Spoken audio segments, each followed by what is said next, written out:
उस महान क्रांतिकारी की यह खबर जिसे इतिहास में महात्मा गांधी, जवाहरलाल नेहरू और सरदार पटेल के बराबर का दर्जा मिला हुआ है।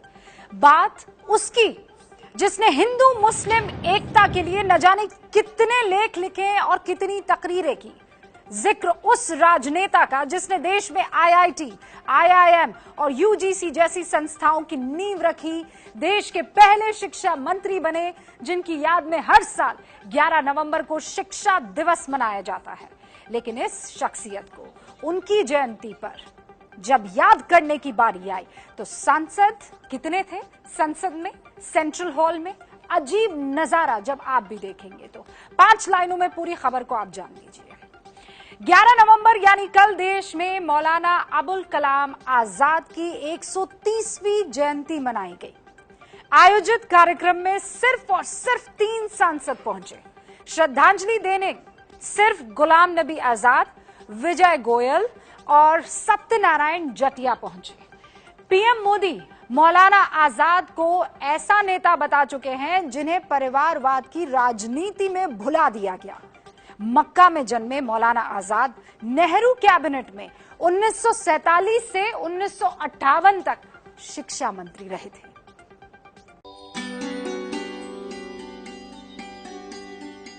ये जो तस्वीरें आप देख रहे हैं ना, ये मौलाना आजाद की 130वीं जयंती पर संसद के सेंट्रल हॉल में किया गया कार्यक्रम है।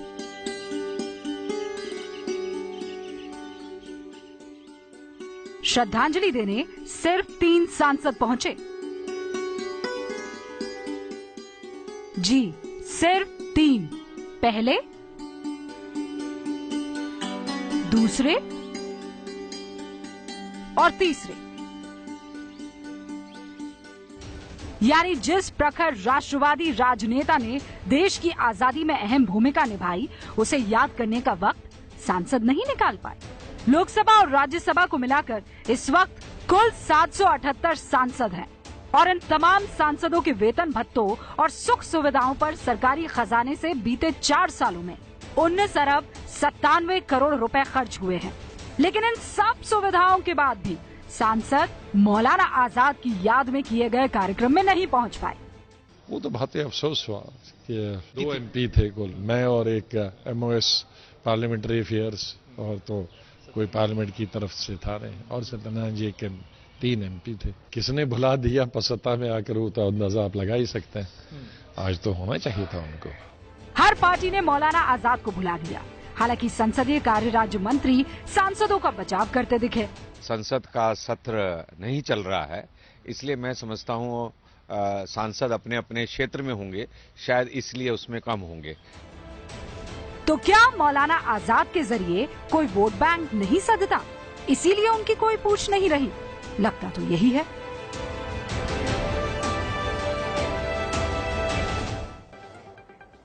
यहां 2 तस्वीरें देखना आपके लिए बहुत जरूरी होगा। एक सिर्फ 11 दिन पहले की और एक कल की है। सरदार पटेल की जयंती पर गुजरात में नर्मदा किनारे उनके 182 मीटर ऊंचे स्टैच्यू का अनावरण हुआ। पीएम समेत कई मंत्री संतरी वहां पहुंचे। लगा जैसे कोई राष्ट्र पर्व मनाया जा रहा है। लेकिन मौलाना आजाद की 130वीं जयंती पर संसद के सेंट्रल हॉल में उन्हें श्रद्धांजलि देने सिर्फ 3 सांसद ही अपना समय निकाल पाए। कांग्रेस का तो सिर्फ एक ही सांसद था, जबकि 11 दिन पहले सरदार पटेल की जयंती पर सेंट्रल हॉल में उन्हें श्रद्धांजलि देने के लिए कांग्रेस अध्यक्ष राहुल गांधी, यूपीए अध्यक्ष सोनिया गांधी, उनके साथ कई बड़े कांग्रेसी नेता मौजूद थे। लाल कृष्ण आडवाणी भी थे वहां पर, उनके साथ भी बहुत सारे वरिष्ठ बीजेपी नेता वहां जमा हुए थे। तो क्या अब हमारे राजनेताओं की राजनीतिक हैसियत भी उनके वोट बैंक को देखकर तय होने लगी है? कांग्रेस अगर सरदार पटेल पर अपना हक जताती है तो क्यों मौलाना आजाद को भूल गई? और बीजेपी अगर सरदार पटेल को अपना कहती है तो वो मौलाना आजाद को कैसे भूल गई? ये सवाल तो है ही। तो मौलाना आजाद प्रखर राष्ट्रवादी थे। 12-13 साल की उम्र में ही पत्रिका के वो संपादक बन गए थे। 1912 में उन्होंने अल हिलाल नाम की एक पत्रिका निकालनी शुरू की थी। इससे वो अंग्रेजों की आंखों में चुभने लगे थे। उस वक्त उन्होंने हिंदू मुस्लिम एकता की बात की तो अंग्रेजों ने मैगजीन पर पाबंदी लगा दी। अबुल कलाम रुके नहीं, वो मानने वाले कहां थे। उन्होंने अल बलाग नाम से दूसरी मैगजीन की शुरुआत की। वो सांप्रदायिक सौहार्द को सबसे जरूरी मानते थे और इस दौर में जब राष्ट्रवाद और राष्ट्रद्रोह जुमलेबाजी बन गए हैं, आपको ये जरूर जानना चाहिए कि मौलाना आजाद के बारे में गांधी और नेहरू क्या कहते थे और खुद मौलाना आजाद राष्ट्रवाद को लेकर क्या सोचते थे। आप कुछ ऐसी बातें जानेंगे जो आपको नहीं पता होंगी। ये इस खबर के पीछे की खबर है और हमें इसे बताने में कोई नहीं रोक सकता है। हम इसे बताने में कतराएंगे नहीं। कोई जमात ऐसी नहीं कि जिसके दामन पर खून का धब्बा न लगाओ। मैं आपसे दरख्वास्त करता हूं कि जिस दरवाजे से ये फिरका परस्ती आई है, उस दरवाजे को बंद कर दें। ये मौलाना आजाद की आवाज है। उन्हें जब भी मौका मिला फिरका परस्ती रोकने की कोशिश की और लोगों को जिम्मेदारी का एहसास कराया। तो जिंदगी का मानी यही है कि हम बोझ उठाएं और बोझ इस तरह न उठाएं कि घबराए हुए उठाएं, मर्दों की तरह हिम्मत के साथ उठाएं।